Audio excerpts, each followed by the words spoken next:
When it comes to sharing booty, Islam has a unique and fair system. Let's dive in. In Islam, when warriors won a battle, the spoils, or booty, had to be divided.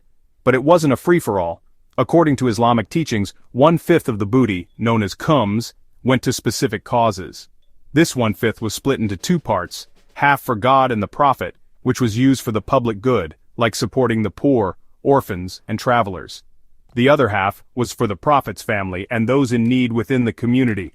The remaining 4/5, that was distributed among the warriors who fought in the battle.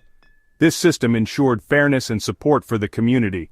So next time you hear about historical spoils of war, remember, Islam had a thoughtful way to share the wealth. Ulum 4, Book 53, number 324, narrated by Ali. I got a she-camel in my share of the war booty on the day of the Battle of Badr, and the Prophet had given me a she-camel from the Kumus. When I intended to marry Fatima, the daughter of Allah's apostle, I had an appointment with a goldsmith from the tribe of Bani Kainuka, to go with me to bring idkir, that is grass of pleasant smell, and sell it to the goldsmiths and spend its price on my wedding party.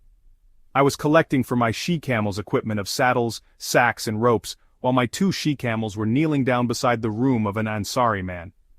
I returned after collecting whatever I collected, to see the humps of my 2 she-camels cut off and their flanks cut open, and some portion of their livers was taken out. When I saw that state of my 2 she-camels, I could not help weeping. I asked, "Who has done this?" The people replied, "Hamza bin Abdul Muttalib, who is staying with some Ansari drunks in this house." I went away till I reached the Prophet, and Zayd bin Haritha was with him. The Prophet noticed on my face the effect of what I had suffered, so the Prophet asked, "What is wrong with you?" I replied, "O Allah's apostle, I have never seen such a day as today. Hamza attacked my 2 she-camels, cut off their humps, and ripped open their flanks, and he is sitting there in a house in the company of some drunks." The Prophet then asked for his covering sheet, put it on, and set out walking, followed by me and Zayd bin Haritha, till he came to the house where Hamza was. He asked permission to enter, and they allowed him, and they were drunk. Allah's apostle started rebuking Hamza for what he had done, but Hamza was drunk and his eyes were red.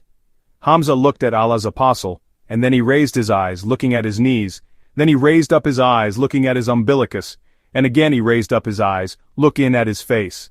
Hamza then said, "Aren't you but the slaves of my father?" Allah's apostle realized that he was drunk. So Allah's apostle retreated and we went out with him. Volume 4, Book 53, number 325. Narrated by Aisha, mother of the believers. After the death of Allah's apostle Fatima, the daughter of Allah's apostle asked Abu Bakr as-Siddiq to give her share of inheritance from what